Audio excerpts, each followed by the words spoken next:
ଏବେ ଏବେ ଆସିଲା ବଡ଼ ଦୁଃଖ ଖବର। ଲୋକପ୍ରିୟ କଣ୍ଠଶିଳ୍ପୀ ହ୍ୟୁମାନ ସାଗରଙ୍କ ସ୍ୱାସ୍ଥ୍ୟାବସ୍ଥା ବର୍ତ୍ତମାନ ଗୁରୁତର ଥିବାର ଜଣାପଡ଼ିଛି। ତେବେ କିଛି ଦିନ ହେବ ମେଡିକାଲରେ ଥିଲେ ହ୍ୟୁମାନ ସାଗର, କିନ୍ତୁ ଟିକେ ବି ସ୍ୱାସ୍ଥ୍ୟାବସ୍ଥାରେ ସୁଧାର ଆସିଲାନି। ଆପଣମାନଙ୍କୁ କହି ରଖୁ କି ତାଙ୍କର ଗୋଟିଏ ବି କିଡନୀ ଏବଂ ଲିଭର କାମ ଦେଲାନି ଏବଂ ଡାକ୍ତରଙ୍କ କହିବା ଅନୁସାରେ ଆମ ତରଫରୁ ଯେତିକି କରିବା କଥା କରିଦେବୁ, ବାକି ଭଗବାନଙ୍କ ଉପରେ ରହିଛି ବୋଲି ଡାକ୍ତର କହିଛନ୍ତି। ଏହାପରେ ତାଙ୍କ ମା ମଧ୍ୟ ମିଡିଆ ଆଗରେ ସାହାଯ୍ୟ ପାଇଁ ସମସ୍ତଙ୍କୁ ଗୁହାରି କରିଛନ୍ତି।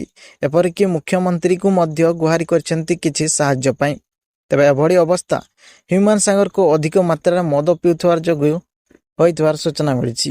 ତେବେ ଓଡ଼ିଶାର ଜଣେ ଏଭଳି କଣ୍ଠଶିଳ୍ପୀ, ତାଙ୍କର ଏଭଳି ଅବସ୍ଥା ଯୋଗୁଁ ସାରା ଓଡ଼ିଶାର ଫ୍ୟାନ୍ ମାନେ ଦୁଃଖ ପ୍ରକାଶ କରିଛନ୍ତି ଏବଂ ଭଗବାନଙ୍କଠାରେ ପ୍ରାର୍ଥନା କରିଛନ୍ତି ଯେ ସେ ଶୀଘ୍ର ସୁସ୍ଥ ହୋଇଯାଆନ୍ତୁ ବୋଲି।